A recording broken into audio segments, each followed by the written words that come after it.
What would you do? If your own child called you dead weight and demanded you move out of the house you'd lived in for 40 years, would you argue? Would you beg? Would you quietly disappear?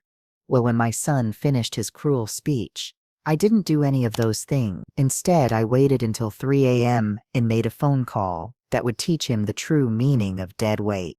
The rain was hammering against my kitchen window that Tuesday evening when David walked through my front door without knocking. My son had always been tall, but lately he seemed to tower over everything in my house like a storm cloud ready to burst. His face was set in that hard expression I'd been seeing more and more often over the past few months. The expression that told me this conversation wasn't going to end well. "Mom, we need to talk," he said, not bothering to take off his rain-soaked jacket. Water dripped onto my clean kitchen floor, forming small puddles that reflected the overhead light like tiny mirrors. I watched those droplets fall and somehow knew they were nothing compared to the storm that was about to break over my head. "Of course, sweetheart," I said, setting down the cup of tea I'd been nursing and turning to face him fully.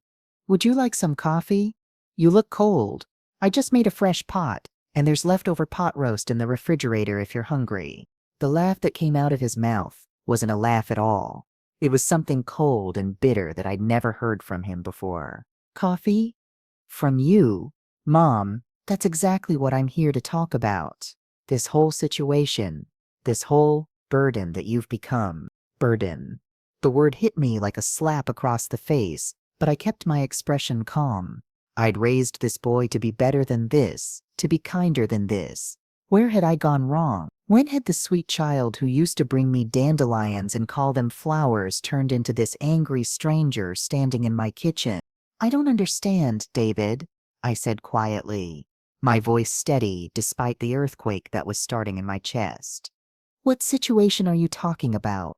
He ran his hands through his wet hair, leaving it standing up in angry spikes. "This house, Mom. This huge, expensive house that you can't maintain anymore. The yard that's becoming an embarrassment to the neighborhood. The bills that just keep piling up. The way you call me every week asking for help with something else. Every week, asking for help." I thought about the phone calls he was referring to. Last month, when my garbage disposal stopped working, and I'd asked if he knew a good plumber. 3 weeks ago, when I'd had a flat tire and called to see if he could recommend a mechanic. 2 weeks ago, when I'd asked if he could help me move my heavy winter clothes from the attic to my bedroom closet. I thought that's what families do," I said, my voice barely above a whisper. "Help each other. Support each other." Support. David's voice rose to nearly a shout. "Mom, I have my own family to support. I have my own bills, my own problems, my own life to worry about. I can't keep dropping everything every time you need something fixed or moved or explained to you." But here's what David didn't know about those phone calls. Here's what he couldn't see as he stood there in my kitchen, dripping water and resentment all over my clean floor. I didn't actually need his help with any of those things. I had money. I had resources. I had phone numbers for contractors and mechanics and handymen who could solve any problem I had. I called him because I missed him. I called him because I wanted to hear his voice, to feel like I still mattered in his life, to maintain some connection with the boy I'd raised to be a man. I called him because I was lonely, and he was my son, and I thought that meant something. "David, I don't call you that often," I said, trying to keep the hurt out of my voice. "Maybe once or twice a month, and only when I really need." "Once or twice a month?"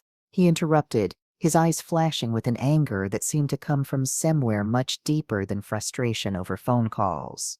"Mom, you called me 4 times last week." 4 times. About your computer, about your cable bill, about some noise you heard in the basement, about wanting me to check your smoke detector batteries. 4 times. I thought back to the previous week, and yes, I had called him 4 times. But not because I was helpless or demanding. I'd called about my computer because I'd seen an article online about a virus going around, and I'd wanted to make sure I was protected. I'd called about my cable bill because the amount seemed higher than usual, and I'd wanted to double check that I wasn't being overcharged. I'd called about the noise in the basement because it had been a strange scratching sound that I'd worried might be mice or something worse. I'd called about the smoke detector because the little red light had been blinking differently and I'd wanted to make sure I was safe. Every call had been about taking care of myself, about being responsible, about making sure I wasn't creating bigger problems by ignoring small ones.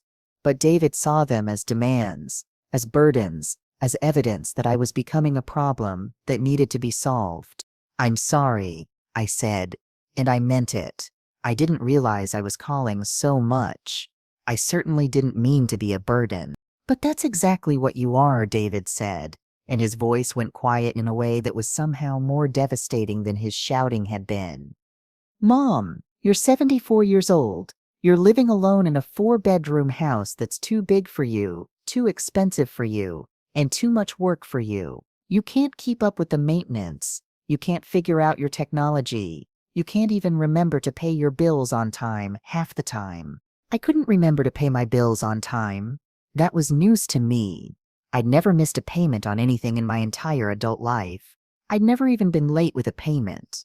I kept a meticulous records of every bill, every due date, every payment confirmation. But apparently David had decided that I was incompetent, irresponsible, and incapable of taking care of myself. "David, I pay all my bills on time," I said, confusion creeping into my voice. "I always have. I keep very careful track of—" "Mom, stop," he said, holding up his hand like he was talking to a child who needed to be silenced. "Just stop. We both know that's not true. Linda from next door told me that you asked her to help you figure out your electric bill last month." Linda from next door. Yes, I had asked Linda about my electric bill, not because I couldn't figure out how to pay it, but because the amount had spiked dramatically from one month to the next, and I'd wanted a second opinion on whether that seemed normal. Linda had looked at the bill and agreed that it seemed high, and she'd suggested I call the electric company to ask about it. When I did, they discovered that there had been a meter reading error, and they'd credited my account for the overcharge. But in David's mind, asking for a second opinion had become evidence that I was losing my mental faculties and couldn't manage my own finances. "That's not what happened," I started to explain, but David cut me off. "And Mrs. Henderson from across the street told me that you got confused about garbage pickup day and put your bins out 2 days early last week." Mrs. Henderson from across the street. The woman who spent her days watching everyone's business from her front window and reporting everything she saw like she was running a neighborhood surveillance operation. Yes, I had put my garbage bins out 2 days early, not because I was confused, but because I was going to be out of town on the regular pickup day, and I'd wanted to make sure I didn't miss a week. But Mrs. Henderson had apparently decided that I was becoming senile, and she'd shared her expert diagnosis with my son, who had accepted it as fact without ever asking me for my side of the story. "David, I put the bins out early because I was going to visit your Aunt Margaret that week, and I didn't want to miss pickup," I said, trying to keep my voice calm and reasonable. I wasn't confused. I was planning ahead. But David wasn't listening anymore. He was pacing around my kitchen now, building up to something bigger, something that I could sense was going to shatter whatever was left of our relationship. "Mom, this is exactly what I'm talking about," he said, gesturing around my kitchen, like it was evidence in a criminal trial. "You're making excuses for everything. You're not seeing the reality of your situation. You're not acknowledging that you need help." "What kind of help?" I asked, though I was starting to suspect I didn't want to hear the answer. David stopped pacing and looked at me directly for the first time since he'd walked into my house. His eyes were cold, determined, and completely devoid of the warmth I'd once seen there. "You need to sell this house," he said, his words falling like stones into the silence between us. "You need to move into a senior living facility. You need to simplify your life and stop trying to pretend that you can handle living independently anymore." Senior living facility. He wanted me to give up my home, my independence, my life as I knew it, and move into what was essentially a holding pen for people waiting to die. He wanted me to abandon the house where I'd raised him, where I'd loved his father, where every room held memories that were more precious to me than any possession I owned. "David, this is my home. I said, my voice stronger now, fueled by a growing anger that was burning away my hurt and confusion. I've lived here for 40 years. Your father and I bought this house when you were 3 years old. We chose it together. We made it our home together. And I have no intention of leaving it. That's the problem, David said, his voice rising again. You're being stubborn and unrealistic. You're holding on to something that doesn't make sense anymore just because you're too proud to admit that you need help. Too proud to admit I need help. As if pride was my problem. As if wanting to maintain my independence and dignity was some kind of character flaw that needed to be corrected. What I need, I said, standing up to my full height and looking my son in the eye, is for my family to trust me to know what's best for my own life. What I need is for the people who claim to love me to support my choices instead of treating me like I'm incompetent. But then came the words that changed everything. The words that crossed a line that could never be uncrossed. The words that turned my hurt and anger into something much more dangerous. Mom, you're not thinking clearly, David said, his voice taking on a tone that I'd heard him use with his 5-year-old daughter when she was being unreasonable. You're not seeing this situation objectively. You're just dead weight at this point. A burden that everyone is carrying, but no one wants to acknowledge. Dead weight. The silence that followed those words was deafening. I could hear the rain still hitting the window. I could hear the refrigerator humming in the corner. I could hear my own heartbeat pounding in my ears. But I couldn't hear any trace of love or respect, or even basic human decency in my son's voice. Dead weight. That's what 40 years of loving him, raising him, sacrificing for him had earned me. That's what I was to the boy I'd carried in my body, nursed with my breast, comforted through nightmares, cheered at baseball games, helped with homework, celebrated through graduations and achievements and milestones. Dead weight. I sat back down in my kitchen chair, not because I wanted to, but because my legs suddenly felt unable to support me. David was still standing there, still dripping water on my floor, still looking at me with that expression of impatience and superiority that made me feel like a stranger in my own home. Dead weight, I repeated quietly, tasting the words, and finding them more bitter than I'd expected. Is that really what you think of me, David? Is that really how you see your mother? For just a moment, I saw something flicker across his face. Maybe regret, maybe recognition of how cruel his words had been. But then his jaw hardened again, and he crossed his arms across his chest like he was building a wall between us. I think you're someone who used to be independent and capable, and now you're not, he said, his voice deliberately even and clinical. I think you're someone who's holding on to a lifestyle that you can't maintain anymore because you're too stubborn to admit that things have changed. Things have changed. He was right about that, but not in the way he thought. Things had changed, but not because I'd become incompetent or incapable. Things had changed because the boy I'd raised to be kind and compassionate and loyal had somehow turned into a man who could look his mother in the eye and call her dead weight. What exactly do you want me to do, David? I asked, my voice steady despite the storm of emotions raging in my chest. What would make you happy? What would solve this burden problem for you? I want you to be realistic, he said, starting to pace again. I want you to know that this house is too much for you. I want you to start looking at senior living options that make sense for someone your age and situation. Someone my age and situation. As if being 74 automatically meant being helpless. As if reaching a certain number of birthdays immediately disqualified me from making my own decisions about my own life. And if I refuse? I asked, though I suspected I already knew the answer. David stopped pacing and looked at me with an expression that was part frustration and part something that looked almost like pity. Then you'll be making things harder for everyone, including yourself.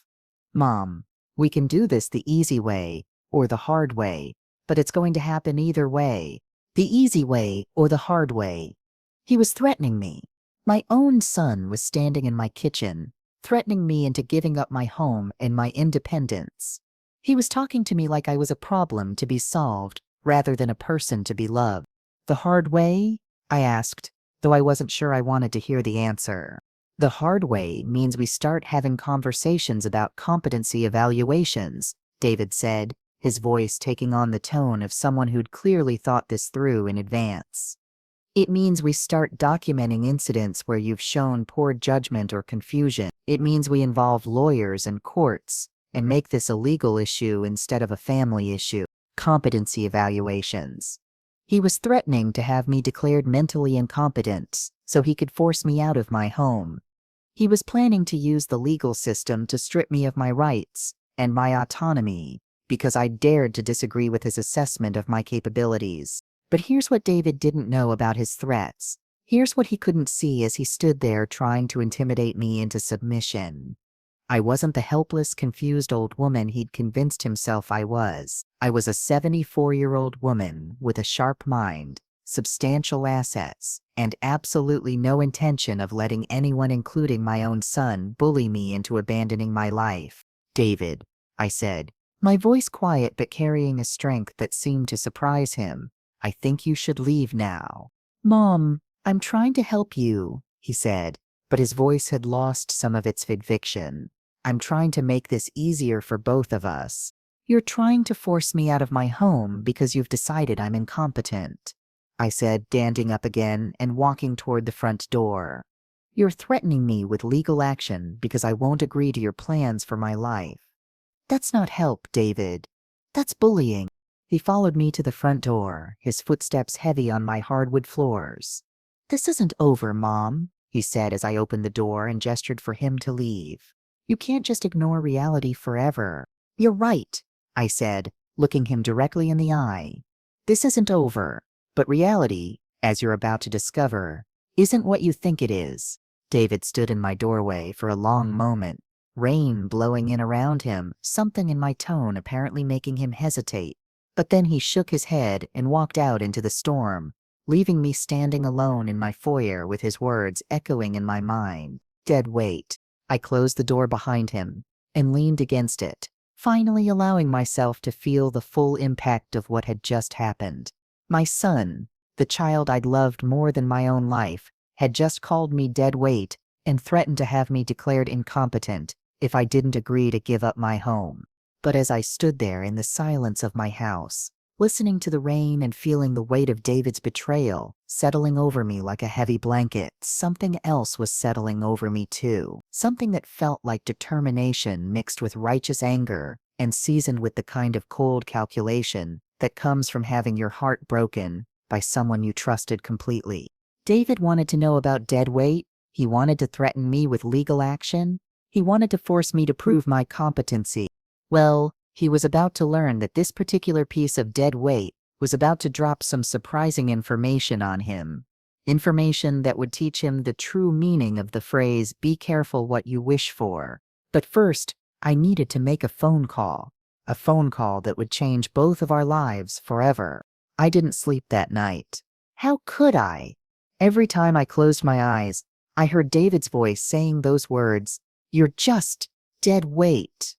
Every time I tried to quiet my mind, I saw the expression on his face when he'd threatened me with competency evaluations and legal action. Dead weight.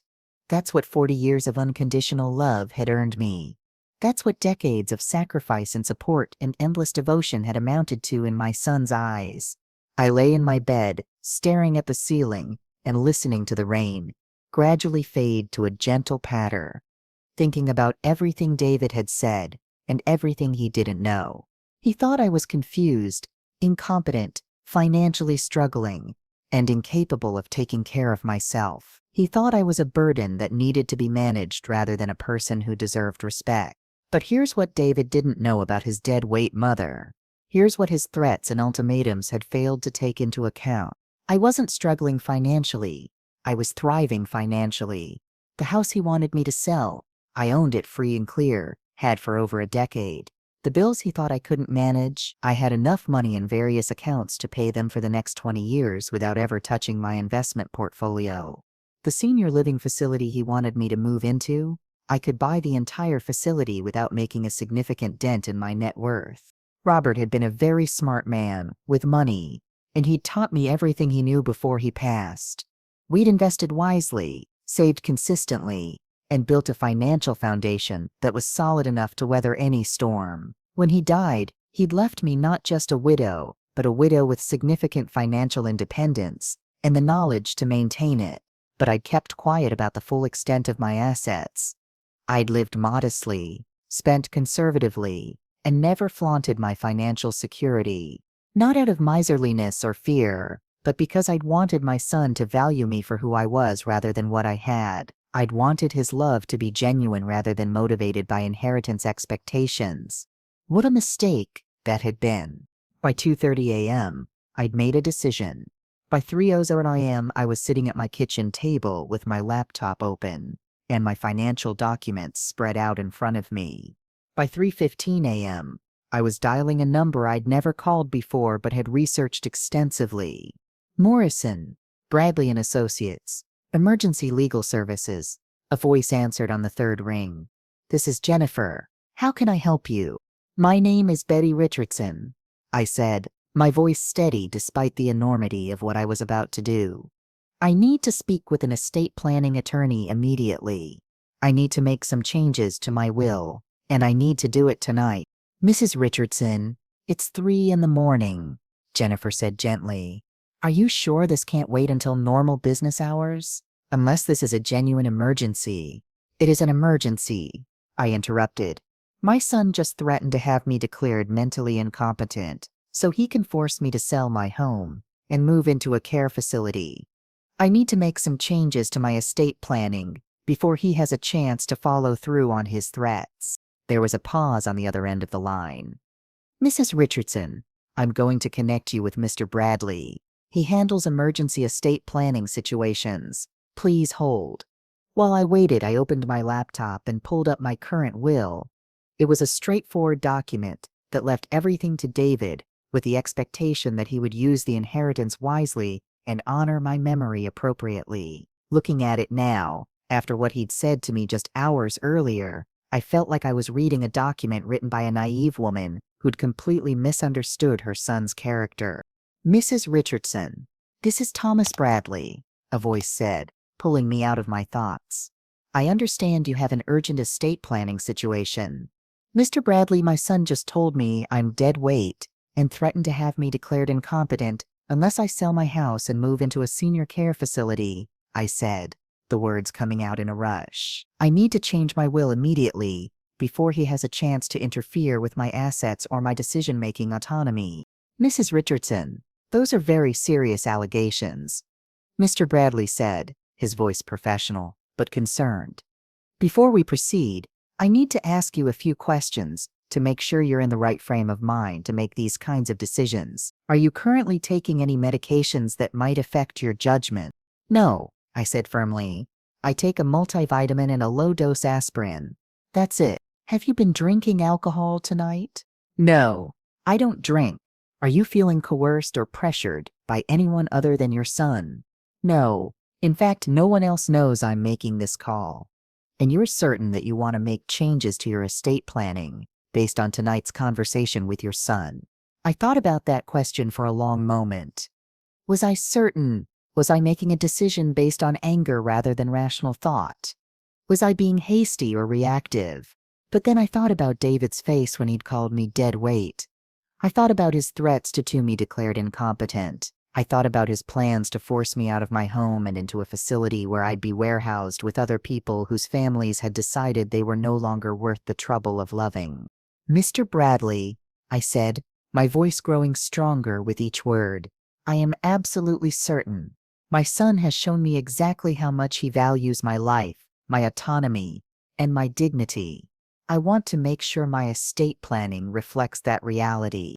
All right, Mrs. Richardson. Let's talk about what changes you want to make. For the next hour, I explained my situation to Mr. Bradley. I told him about David's ultimatum, his threats, his complete lack of respect for my intelligence and capabilities. I told him about the financial assets David didn't know I had, the investments he'd never asked about, the real estate holdings he'd never bothered to learn about. And then I told him exactly what I wanted to do about all of it. Mrs. Richardson, are you sure about this? Mr. Bradley asked when I'd finished outlining my plans. These are very significant changes. Once these documents are signed and witnessed, they'll supersede your current will entirely. I'm sure, I said, feeling more certain than I'd felt about anything in years. My son wants to know about dead weight? He's about to learn that this particular deadweight was carrying a lot more than he realized. By 6 a.m., I had new estate planning documents signed, witnessed, and filed with Mr. Bradley's office. By 7 a.m., I had additional legal protections in place that would prevent anyone from challenging my mental competency without significant medical evidence. By 8 a.m., I had a restraining order drafted that would prevent David from removing me from my home or interfering with my financial affairs. But I didn't plan to use any of those legal protections right away.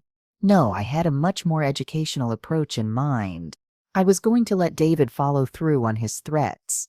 I was going to let him try to prove that I was incompetent and incapable of managing my own affairs.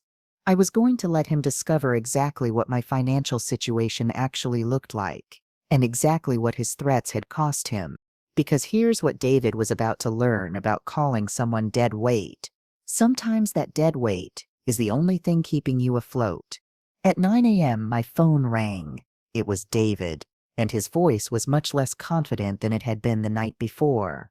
"Mom, I've been thinking about our conversation last night," he said, and I could hear something in his tone that might have been regret. Maybe I was a little harsh.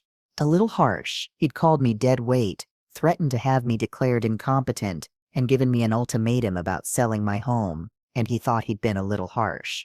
A little harsh, I repeated, keeping my voice neutral. "Is that what you'd call it?" "Look, Mom, I was frustrated, and I said some things I probably shouldn't have said," he continued, clearly trying to backtrack without actually apologizing. "But the core issue remains the same. You need help, and you need to start making some realistic decisions about your living situation. You need help." Even his attempt at an apology was still rooted in his assumption that I was incompetent and incapable of managing my own life. "What kind of help do you think I need, David?" I asked, genuinely curious to hear how he'd respond.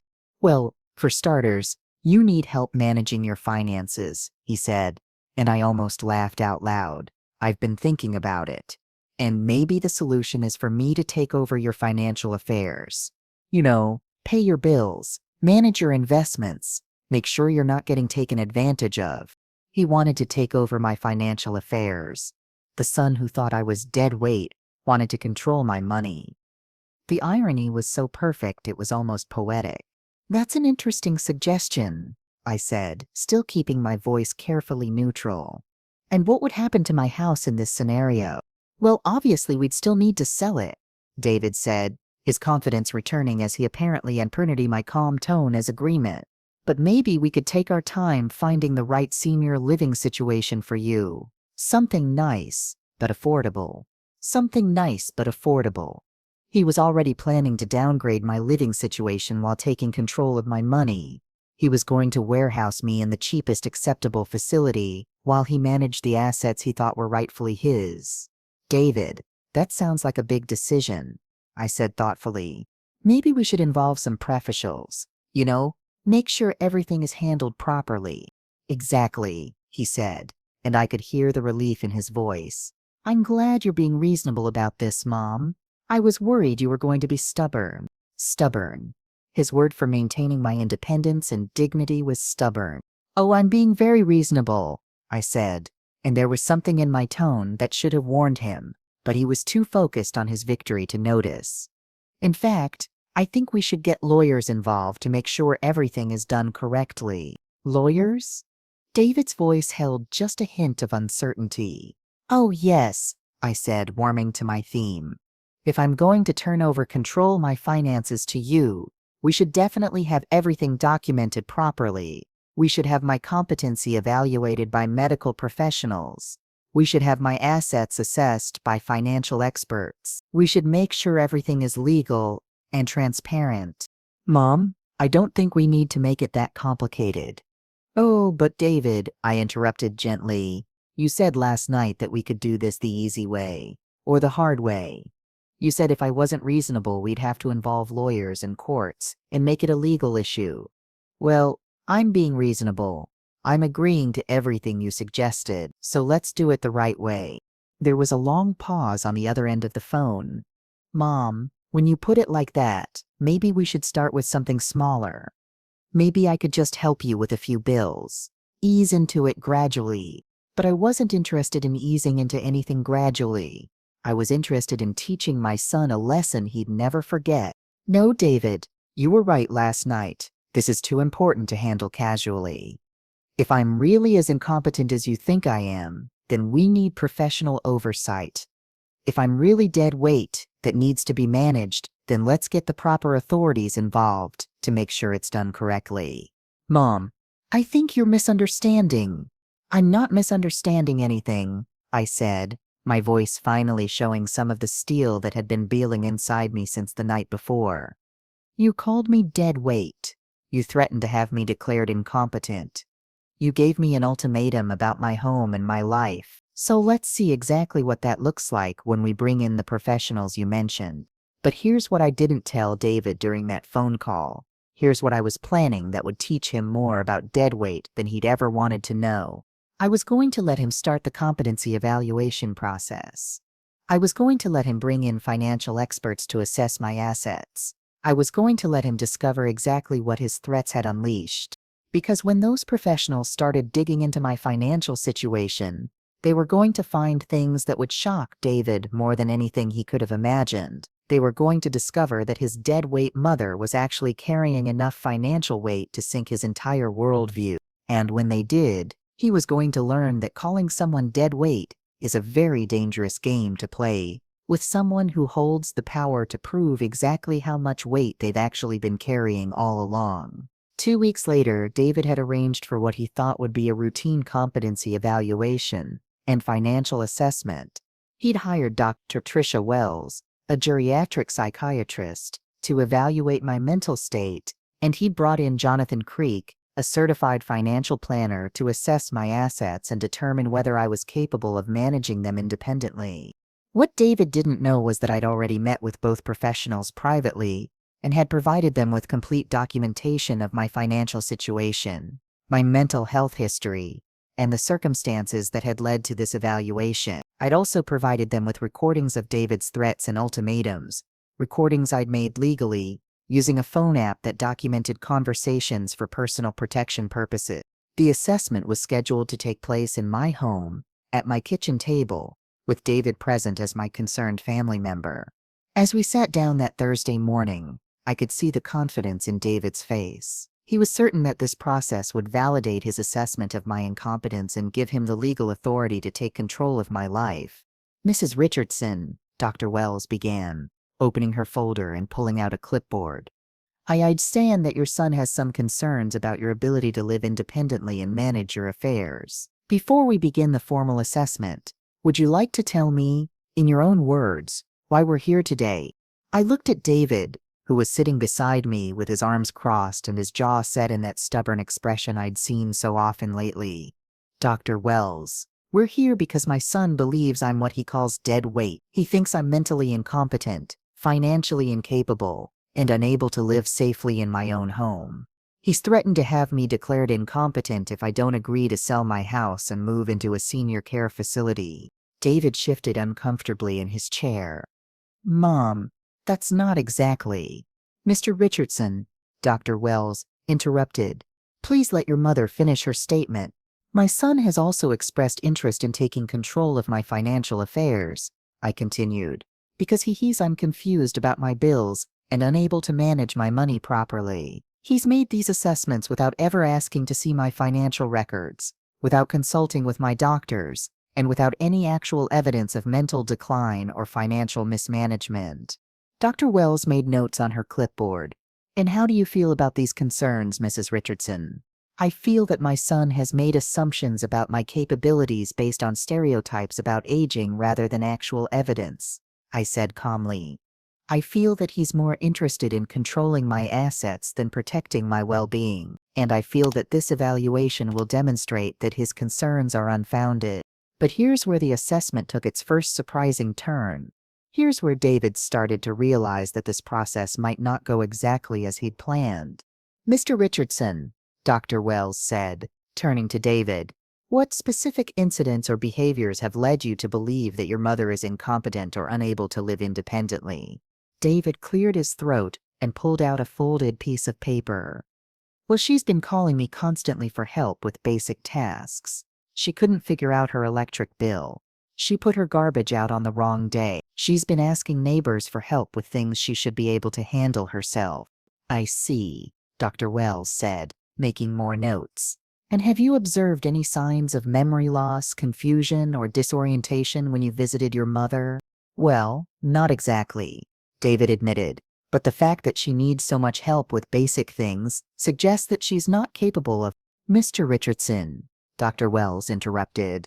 In your professional opinion, I'm sorry, what is your background in geriatric care or mental health assessment? David's face reddened. I don't have a professional background in those areas, but I think it's obvious It's obvious to you, Dr. Wells said, but as a medical professional, I need to base my assessment on actual evidence rather than assumptions. Mrs. Richardson, would you mind if I ask you some questions about the incidents your son mentioned? Of course, I said, settling back in my chair. Tell me about your electric bill situation. My electric bill was significantly higher than usual one month, so I asked my neighbor Linda to look at it and give me her opinion on whether the amount seemed reasonable. I explained. She agreed that it seemed high, so I called the electric company to inquire about it. They discovered a meter reading error and credited my account for the overcharge. Asking for a second opinion on an unusual bill seemed like responsible financial management to me. Dr. Wells nodded approvingly. And the garbage pickup incident. I put my bins out 2 days early because I was going to be visiting my sister-in-law that week and wouldn't be home on the regular pickup day, I said. I didn't want to miss a week of service. Mrs. Henderson apparently interpreted this as confusion, but it was actually advanced planning. I see. And the phone calls to your son for help. This was where things got interesting. This was where David was about to learn some uncomfortable truths about his assumptions. Dr. Wells, I call my son occasionally when I need recommendations for service providers or when I want a family member's opinion on household decisions, I said carefully. I don't call him because I'm incapable of handling things myself. I call him because I value his input and because I thought maintaining family connections was important. But you called him 4 times in 1 week, David protested. Yes, I did, I agreed. I called about computer security because I'd read about a new virus and wanted to make sure I was protected. I called about my cable bill because the rate had increased, and I wanted to discuss whether to switch provider. I called about a noise in my basement because I wanted a family member to know I was investigating a potential maintenance issue. And I called about my smoke detector because the indicator light was behaving differently, and I wanted to confirm I was interpreting it correctly. Dr. Wells looked at David with raised eyebrows. Mr. Richardson, these all sound like responsible actions taken by someone who's being proactive about home maintenance and personal safety. What about these calls suggested incompetence to you? David was starting to look less confident. Well, it just seemed like she was calling about everything, like she couldn't handle anything herself anymore. Or, Dr. Wells suggested, it sounds like she was keeping her family informed about household issues and seeking input on decisions that affect her safety and finances. That actually suggests good judgment and strong family values. But here's where the assessment took its most shocking turn. Here's where David learned exactly what kind of financial situation he'd been trying to take control of.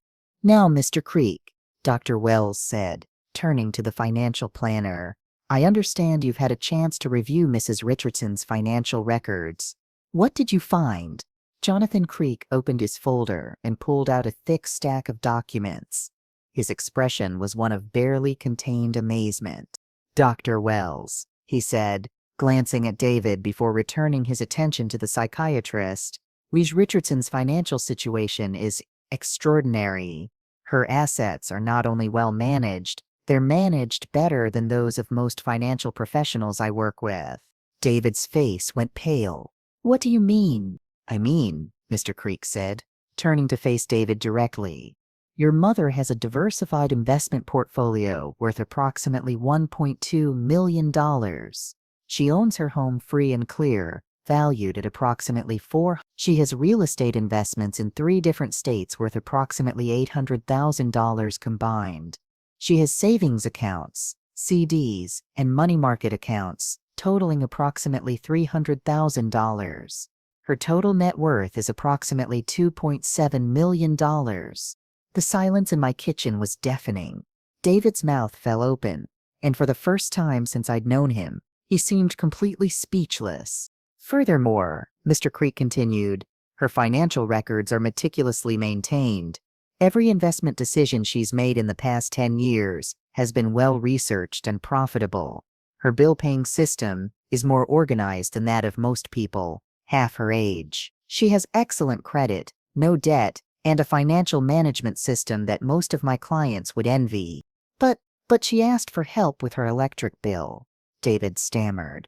She questioned an unusual charge and discovered an error that saved her money, Mr. Creek corrected. That's exactly what any good financial manager would do. That's not incompetence, Mr. Richardson. That's excellence. Dr. Wells was taking notes furiously. Mrs. Richardson, how long have you been managing investments at this level? Since my husband died 8 years ago, I said. Robert taught me everything he knew about money management, and I've continued his strategies while developing some of my own. I've been quite successful. Why haven't you told your son about the extent of your assets? Dr. Wells asked. I looked at David, who was still staring at Mr. Creek's documents like they were written in a foreign language, because I wanted to know that he loved me for who I am, not what I have, I said quietly. I wanted his concern for my well-being to be genuine, rather than motivated by inheritance expectations. Unfortunately, the conversation that led to this evaluation proved that my concerns were justified. What do you mean? Dr. Wells asked. I mean that when my son thought I was a financial burden, he called me dead weight and threatened to have me declared incompetent, I said, my voice growing stronger.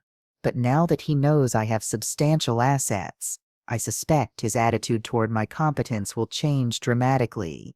But this was only the beginning of David's education. This was only the first lesson in what it really means to call someone dead weight. Dr. Wells, I continued, there's something else my son should know about his dead weight mother. What else should he know, Mrs. Richardson?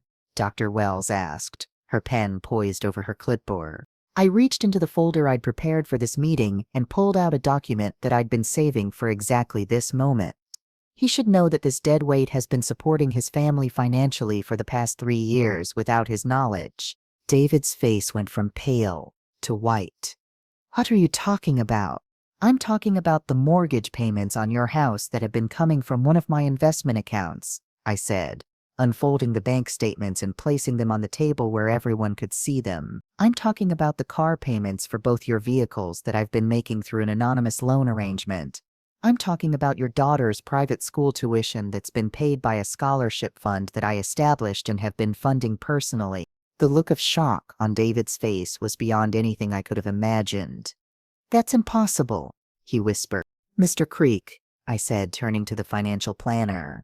Would you please verify these transactions for my son? Mr. Creek examined the documents I'd provided, cross-referencing them with his own paperwork. Mrs. Richardson is correct, he said after a few minutes. These bank records show regular payments totaling approximately $4,800 per month to various accounts and institutions connected to Mr. Richardson's household expenses.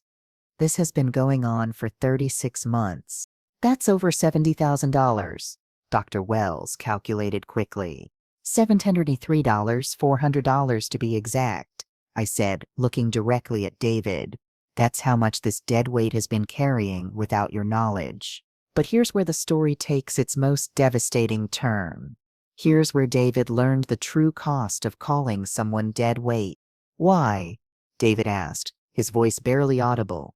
Why would you do that without telling me?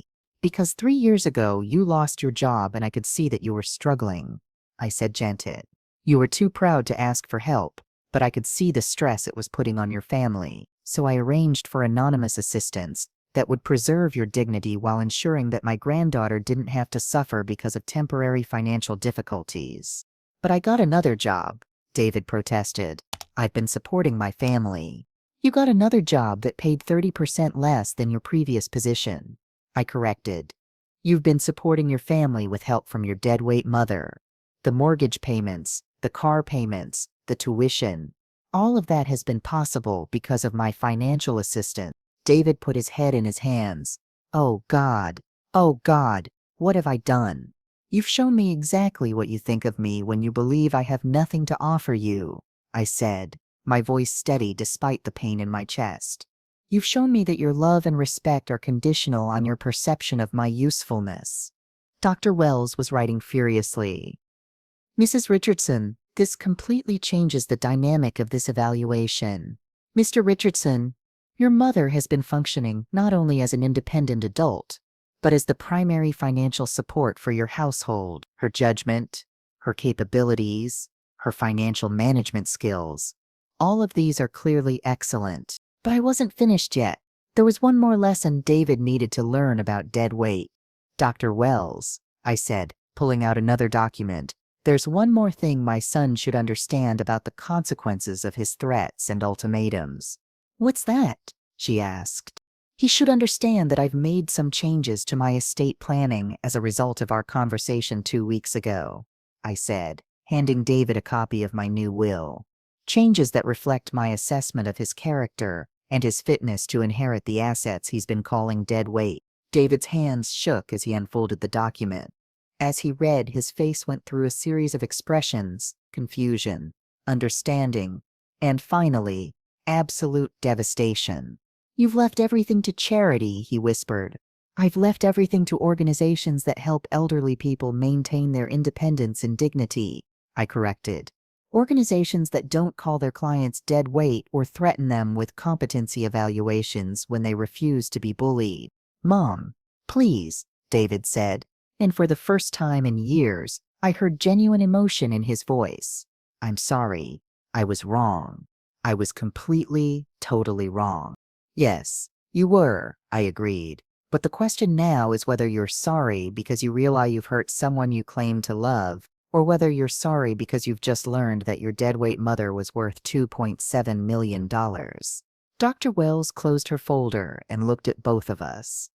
Mrs. Richardson, based on my assessment, you are clearly competent to make your own decisions about your living situation, your financial affairs, and your estate planning. You show no signs of cognitive decline, memory loss, or impaired judgment.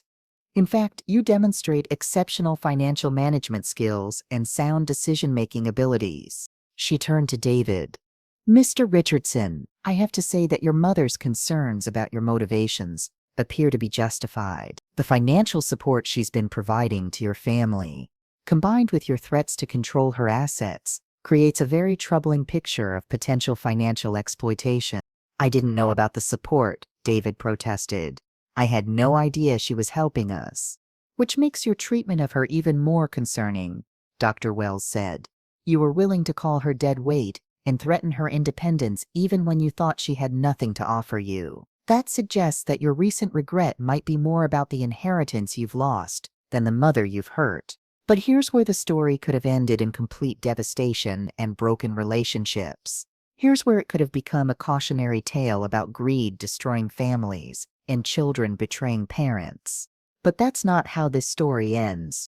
David, I said, reaching across the table and taking his hand, I want you to understand something very important.